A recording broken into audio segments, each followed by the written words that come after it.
नमस्कार। राजकीय महाविद्यालय मांगरोल की ऑनलाइन कक्षा में आप सभी विद्यार्थियों का स्वागत है।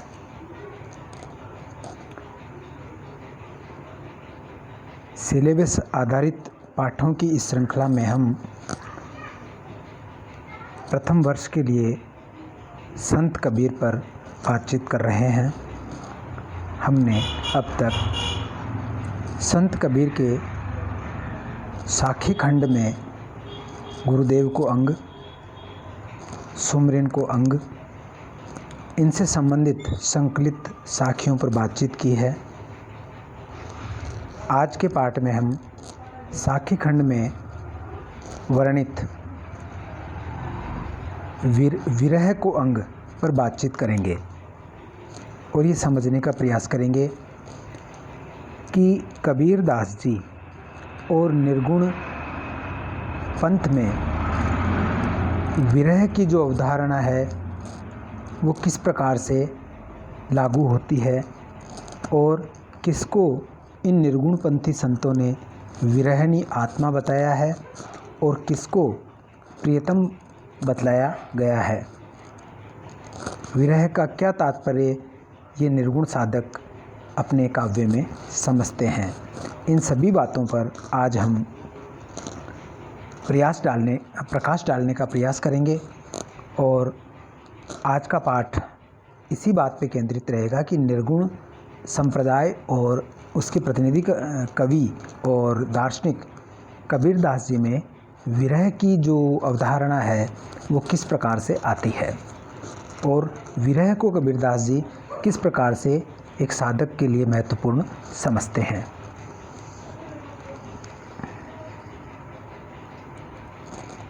मैं अपना परिचय दे दूं।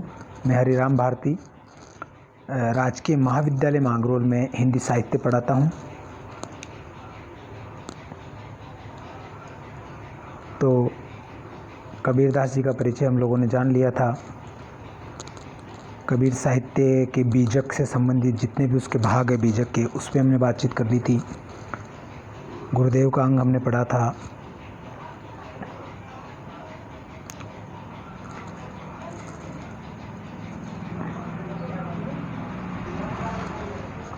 तो आप जानते हैं विद्यार्थियों कि विरह किसे कहते हैं।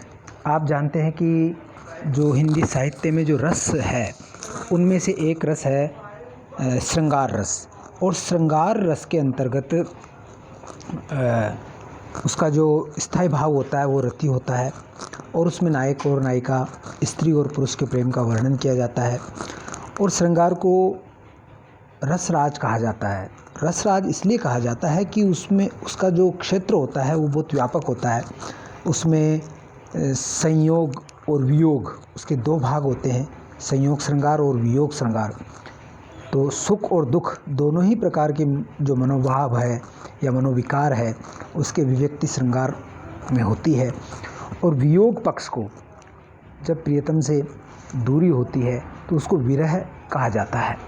तो कबीर दास जी के साहित्य में विरह को अंग से संबंधित साखियाँ संकलित हैं और उनमें से कुछ लगभग 5 या 6 साखियाँ आपके पाठ्यक्रम में भी शामिल है।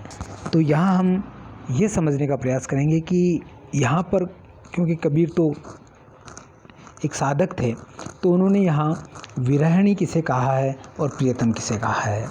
तो हमने ये देखते हैं कि कबीर दास जी ने जो विरहणी कहा है वो जीवात्मा को कहा है और जो प्रियतम है, जो बिछड़ा हुआ प्रियतम है, वो परमात्मा को कहा है। पहले हम थोड़ा विरह के शाब्दिक अर्थ पर बातचीत करेंगे। आप देख रहे हैं कि विरह का शाब्दशः अर्थ क्या होता है। किसी वस्तु से रहित होने का भाव, किसी वस्तु के न रहने का भाव, दूर हो जाने का जो भाव होता है वो विरह कहलाता है। या इसको व्यक्तियों पर अगर इस बात को अपनाएं तो किसी प्रिय व्यक्ति का पास रहना और फिर अलग हो जाना वो विरह कहलाता है। विरह के पर्यायवाची शब्दों में विच्छेद काम में लिया जाता है। वियोग शब्द भी विरह के लिए काम में लिया जाता है।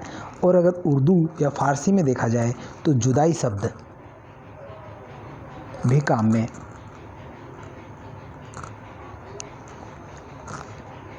लिया जाता है।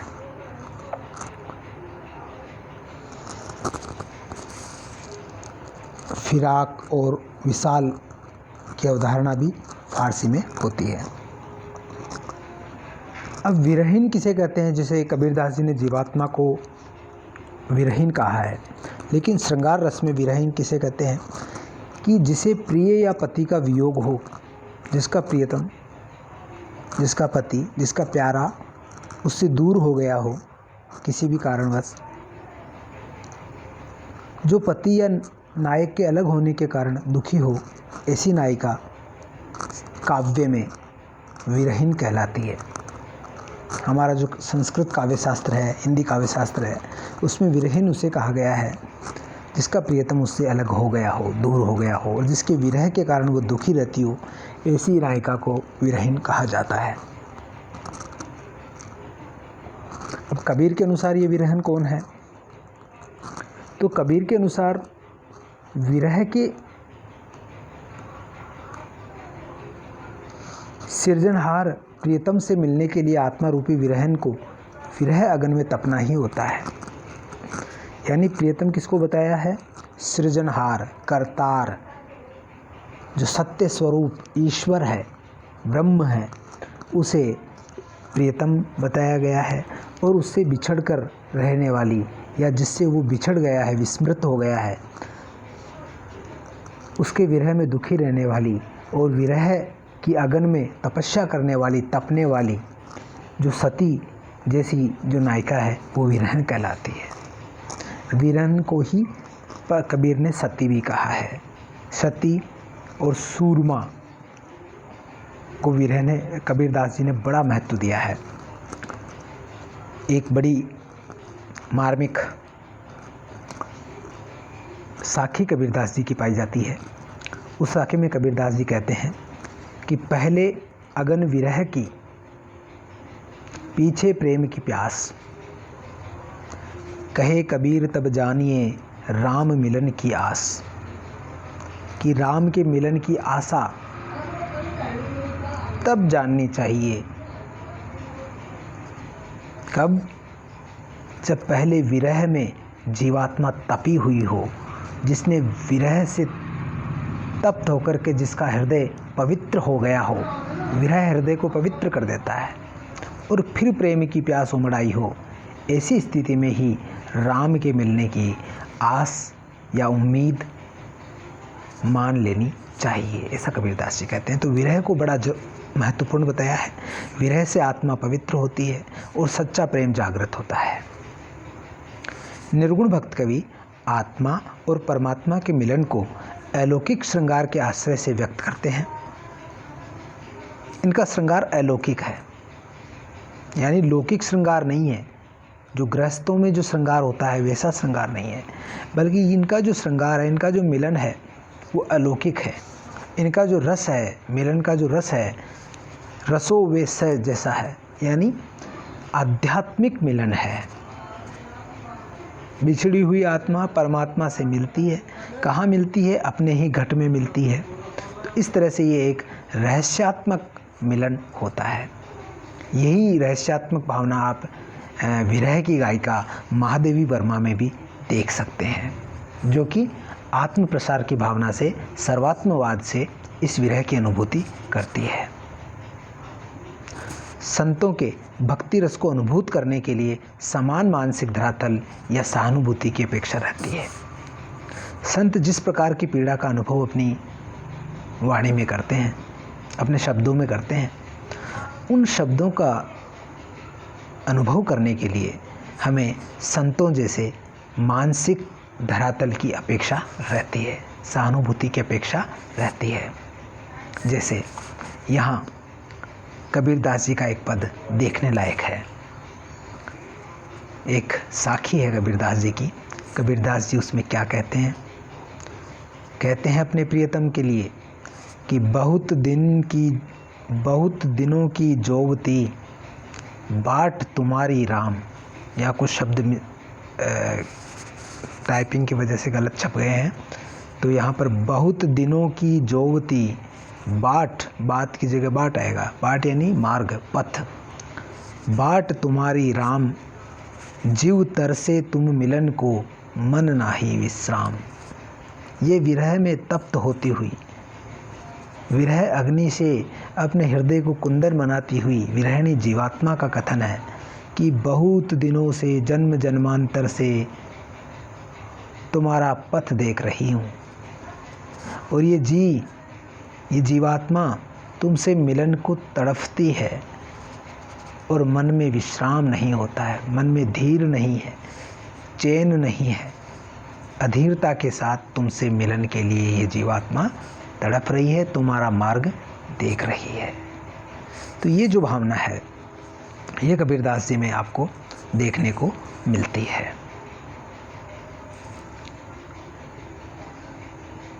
आगे हम देखते हैं कि कबीरदास जी पर काम करने वाले या निर्गुण भक्ति साहित्य पर काम करने वाले, अध्ययन करने वाले, शोध अनुसंधान करने वाले एक बहुत बड़े लेखक हुए हैं। उनका नाम है तारकनाथ वाली। वो क्या कहते हैं? वो निर्गुण भक्ति में ये जो माधुर्य भाव की जो भक्ति है, जो पति पत्नी की जो दाम्पत्य भाव की भक्ति है, उसका जब निरूपण कवियों में देखते हैं तो उस पर अपनी राय देते हुए तारकनाथ बाली ने कहा है, जब निर्गुण भक्ति में माधुरी भाव का समावेश होता है, यानी पति पत्नी भाव, दाम्पत्य भाव, प्रियतमा और प्रियतम के भाव का समावेश होता है, तब रहस्यवाद का उदय होता है।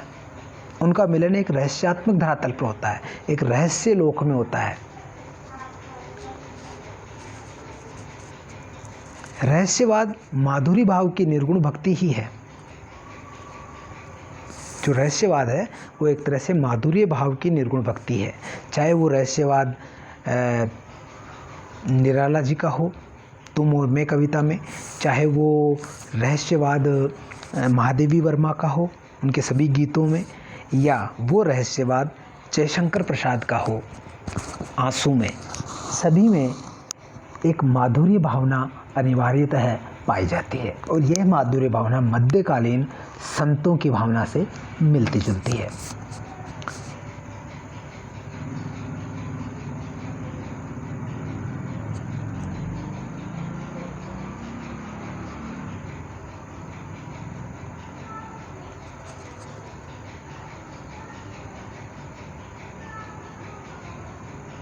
यहाँ पर नायक और नायिका किसे कहा गया है कबीर के साहित्य में?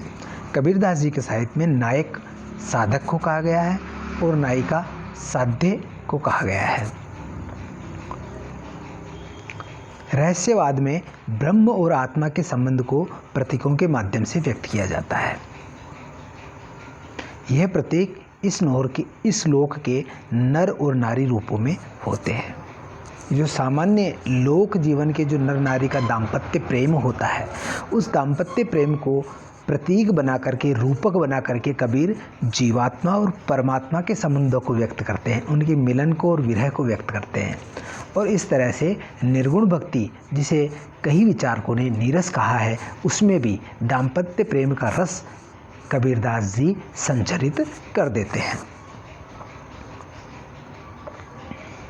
सगुण भक्ति में ब्रह्म और आत्मा के संबंध को, ब्रह्म यानी जो सर्वशक्तिमान ईश्वर है, राम है, या जिसे अपन कहेंगे कि जो सृजनहार है, सृष्टा है, जो करतार है, जो करता है, वो और आत्मा जो उसका अंश है, व्यष्टि है, के संबंध में राम कृष्ण आदि के माध्यम से व्यक्त किया जाता है। सगुण भक्ति में क्या होता है, जैसे सूरदास जी, तुलसीदास जी, इन्होंने राम कृष्ण आदि के माध्यम से आत्मा परमात्मा के संबंध को व्यक्त किया है। इनकी जो दार्शनिक पृष्ठभूमि है वो थोड़ी अलग है। जैसे पुष्टि मार्ग है, शुद्धाद्वैत है ना, विशिष्टाद्वैत तुलसीदास जी का है, शुद्धाद्वैत सूरदास जी का है। तो उसमें जीवात्मा और परमात्मा का जो संबंध है वो व्यक्त हुआ है। यही संबंध जब रहस्यवाद में आता है तो वह नर और नारी के रूप में व्यक्त कर दिया जाता है। जैसा कि हम इन माधुर्य भाव के संबंधों को हम जायसी में भी देखते हैं। जायसी का जो पद्मावत है उसमें जो पद्मावती है वो एक ब्रह्म की प्रतीक है, और जो नायक रत्नसेन है वो एक साधक का या जीवात्मा का प्रतीक है। इसी तरह कबीर में इसका उल्टा है। कबीर में जो नायिका है वो जीवात्मा के प्रतीक है, और जो नायक है वो परमात्मा का प्रतीक है।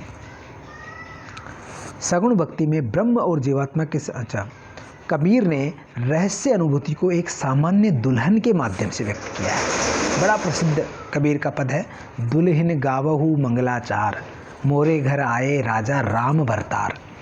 इसमें सामान्य दुल्हन के माध्यम से, लौकिक जीवन के प्रेम संबंधों के माध्यम से ईश्वरीय प्रेम पद्धति का प्रकाशन किया गया है, रहस्यात्मक अनुभूति को व्यक्त किया गया है। कबीर की रहस्यवादी रचनाओं में सूफी प्रेमाख्यानों की परंपरा का प्रभाव दिखाई देता है। जो सूफी प्रेमाख्यान पद्धति है जो कबीर से भी पुरानी है, और जो हमें दिखाई देती है सूफी कवियों में, जैसे सूफी कवि जो रूमी हैं, अफ़गानिस्तान के रूमी हैं, और उनसे भी, कबीर से भी पहले जो सूफी कवि हुए हैं, उनके अंदर जो जीवात्मा परमात्मा की जो भावना है, जो माधुर्य दिखाया गया है, उसको कबीरदास जी पर उसका प्रभाव हम देखते हैं। सूफियों की इश्क हकीकी में आराध्य का संकेत किसी विशिष्ट व्यक्तित्व से संपन्न नायिका के रूप में नहीं मिलता है। इन गज़लों में शायर प्रत्यक्ष रूप से अपने माशूक या मासिक की जगह माशूक समझे, माशूक के प्रति प्रेम की पीड़ा को व्यक्त करता है। यानी माशूक यद्यपि परमात्मा है, लेकिन यहाँ शायर प्रत्यक्ष रूप से किसी को प्रतीक नहीं बनाता है वो लौकिक नायक नायिका को, बल्कि प्रत्यक्ष रूप से डायरेक्टली अपनी भावनाएं उस परम सत्ता के प्रति प्रकट करता है, जिसको वो है इश्क हकीकी कहता है। इश्क मजाजी, इश्क हकीकी। कबीर के विरह के अंग की साखियों में इसी प्रकार की पीड़ा की अभिव्यक्ति हुई है। यहाँ कबीरदास जी भी सीधे सीधे परमात्मा से अपनी बात विरहिणी के रूप में कहते हैं। संत साहित्य पे काम करने वाले एक बहुत प्रसिद्ध विद्वान हुए हैं, तारकनाथ बाली तो हुए ही हैं, उसके अलावा त्रिलोकीनाथ दीक्षित भी हुए हैं। त्रिलोकीनाथ दीक्षित जी ने इस कबीर साहित्य में ये जो माधुर्य भावना की भक्ति हुई है, जो विरह की अभिव्यक्ति हुई है, उस पर क्या विचार प्रकट किए हैं, उनको जरा हम देखें। कबीर के काव्य में बुद्धि तत्व की प्रधानता है, किंतु बुद्धि तत्व नीरस नहीं है। आत्मा, परमात्मा, जीव जगत आदि का विवेचन नीरस विषय नहीं है, परंतु कबीर ने नीरस विषय है, परंतु कबीर ने इनके समाधान के लिए सरल भाषा, भावमय अनुभूतियों तथा कल्पना आदि का सहारा लिया है। कबीर के काव्य में भावना तत्व की भी प्रचुरता है। कबीर के काव्य में भावना तत्व की प्रचुरता है। भावों को कबीर ने एक सच्चे सहृदय के रूप में अभिव्यक्त किया है। जैसा कि हम देखते हैं, दुल्हन गावो मंगलाचार जैसा जो पद है उसमें श्रृंगार रस की निर्मल धारा बहती हुई प्रतीत में होती है। इसी तरह जब हम देखते हैं कि कबीर का स्वभाव अक्खड़ था, फक्कड़ था, वो एक सुधारवादी आलोचक थे, धर्म सुधारक थे, दार्शनिक थे, डंके की चोट पर बात करने वाले थे। तो ये जो कबीर का एक स्वरूप हमारे सामने बनता है, लेकिन जब हम कबीर के विरह के पद को देखते हैं तो हमारी ये जो अवधारणा है वो बदल जाती है। हमें लगता है कि कबीर तो बड़े मार्मिक हैं, कबीर तो बड़े सहृदय हैं, कबीर तो बड़े नाजुक हृदय वाले हैं, वो तो बड़ी मार्मिक बातें करते हैं, वो तो घर गृहस्थी में प्रेम प्यार की बातें करते हैं, पति पत्नी के मधुर भावों की बात कबीर करने वाले हैं। तो ऐसा कवि इतना कठोर कैसे हो सकता है, ये हमें सोचने को बाध्य हम लोग हो जाते हैं कि सबकी आलोचना करने वाला, धर्म की, पाखंड की, लोक की, बाह्य आडंबरों की आलोचना करने वाला कबीर इतना रससिक्त होगा, इसका रस से भीगा हुआ होगा, ये आश्चर्य की बात प्रतीत होती है। कबीर की कविता में कल्पना या कवित्व या प्रतिभा के दर्शन सर्वत्र होते हैं, किंतु व्यर्थ की कल्पनाओं के पीछे भटकना उनका लक्ष्य नहीं था। तरह तरह के अलंकार जोड़ना, तरह तरह की वक्रोक्तियाँ जोड़ना, तरह तरह के भावों को प्रकट करना, ये कबीर का लक्ष्य नहीं था।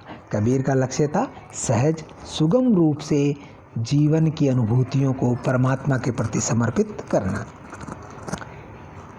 तो हम देखते हैं कि कबीर जैसे कवि में वो एक कविता करने के उद्देश्य से कविता नहीं कर रहे थे, बल्कि वो अपनी भावनाएं ईश्वर के प्रति व्यक्त करने के लिए, समाज सुधार के लिए, प्रेम भक्ति का मार्ग दिखलाने के लिए काम कर रहे थे। तो उनके अंदर एक व्यवहारिकता तथा कलात्मकता का सुंदर समन्वय हम लोग देख सकते हैं।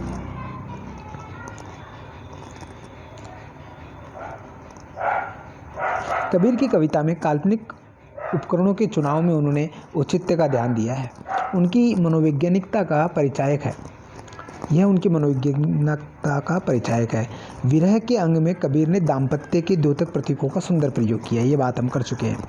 विरह के अंग में कबीर की दूरदर्शिता, रसज्ञता, पति पत्नी के मध्य जो रस होता है, प्रेम होता है, उसका बड़ा अनुभव कबीर को था। कबीर गृहस्थ संत थे। उनकी पत्नी का नाम